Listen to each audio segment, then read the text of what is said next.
Hey everyone, welcome to my channel. This is a book review, and the book is titled Ruthless Pamela Jean, and the book is by Carol Denise Mitchell. If you're watching this review, check out the previous review that I did for a book by this author as well. So this was my second book that I read by this author. I honestly, I love the story. I was captivated by it. It was a page turner. It made you want to definitely know what was going to happen. As far as Pamela Jean goes, it starts off from the beginning of her life saying how she was bullied at a very young age, starting out pretty much in preschool, um, being bullied just for the way that she looked. Although her mother was very dark skinned, her mom was about 300 pounds. Pamela, on the other hand, she sounds like she was kind of very skinny. She was very light skinned, very fair skinned.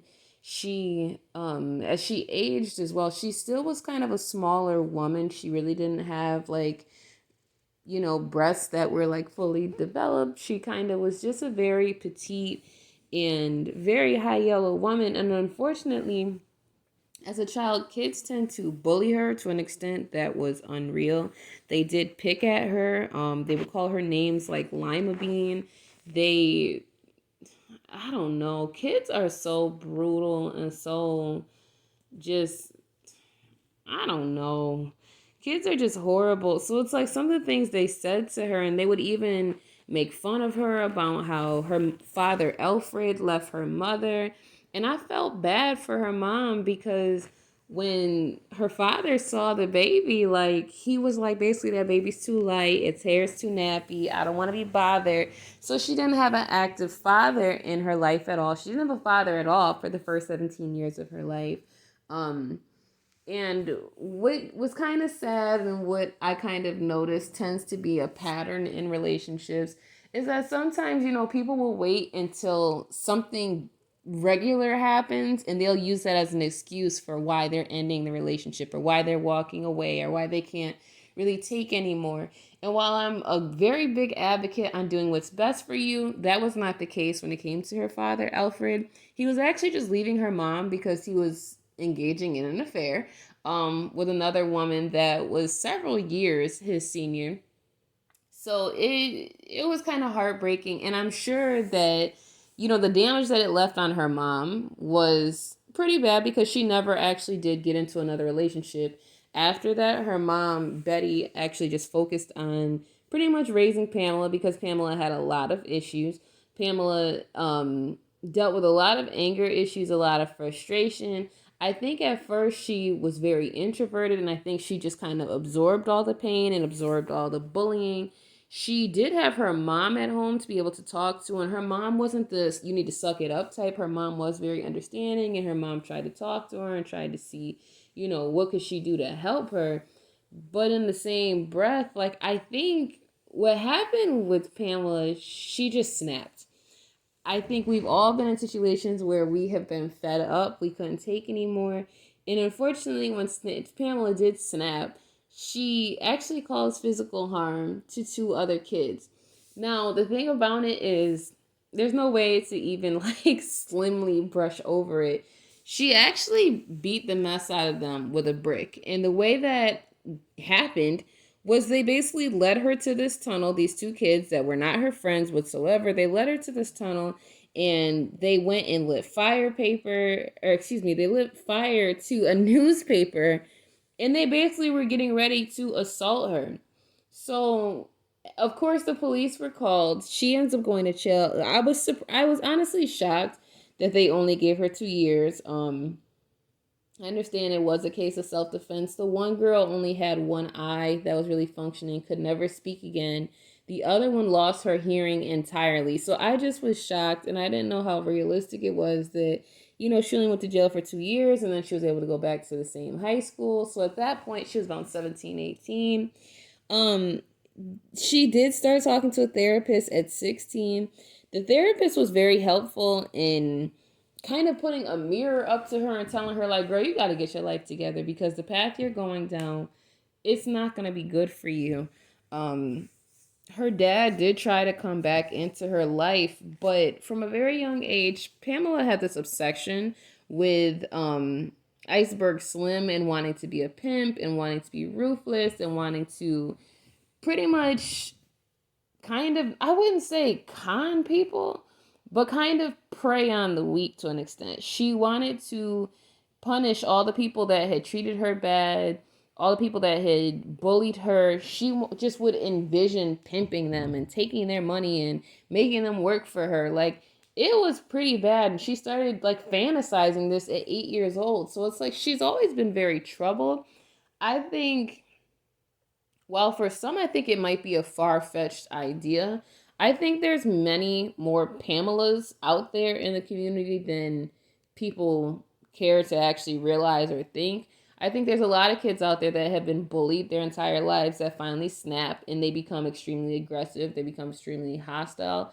I think that's also why you see in some communities the crime rate is so high, the murder rate is so high, because a lot of people were just not teaching our kids enough about anger management. We're not having those hard conversations. We're not showing our kids don't be a bully. I noticed in the book too that Pamela's mom, Betty, she worked a lot. She was always working. Even so much that when she does get sick and when she gets cancer, she is still pretty figuratively working herself to death because she really just wants to provide for her daughter. She wants to set a good example for her daughter. But it's realistic. I hate to say, like, that I wish that it wasn't that way, but that is what you tend to see. You do tend to see a lot of mothers and grandmothers working themselves into an early death because we're so focused on just pushing. And even Pamela was noting in the book that her mom is working for these companies. She's working really hard. Like, there was just a part in the book where it was just honestly sad. Because she was saying how her mom has worked hard all these years and she has not necessarily nothing to show for it, but the fact that people were even stealing from her, like the fact that people just took advantage, and to an extent her mom just let them. And Pamela even noted at one point how she doesn't want to be like her mom, how she doesn't want to, just let people kind of take advantage of her. And there's a point in the book where she's saying about her mother. She says still today she slaved away on a job that never valued her mother's worth. They never gave her raises or promoted her. She ran a wig specialty shop where people stole from her. She did not make enough money to say she was free. That was really, it was crazy. It was crazy to me because I feel like a lot of times some of us have grown up and we witnessed that. We witnessed that aunt that just worked and worked and worked or was a CNA forever. And it's not to say being a CNA is bad. It's just there are certain jobs in certain fields where you are so undervalued, so unappreciated, so underpaid that you are literally swapping out, because it's going to take a toll on your body, not even just your mental health, but you're just swapping out time on these jobs and a paycheck for kind of really just damaging your body. And it's really sad. But I did like that, Pamela was able to see that and she was able to go off to college and be successful. I love how much her therapist poured into her as well, how her therapist helped her to get scholarships and grants to be able to go to college. Her therapist was one of those people that went above and beyond for a kid that they believed in. I feel like there's many kids out there today that need someone that's pouring into them because everyone around them is telling them they can't do it. They're not going to make it. They're going to be just like their dad. They're going to be just like their mom. They're going to be a product of their environment. So I love that. I did find it troubling that even as she aged, Pamela still, I won't say necessarily was preying on the weak. When she eventually got a boyfriend, his name was Jonah, she okay, it says that he was her first love. It doesn't really seem like she really passionately loved this man. He did have a heroin addiction, and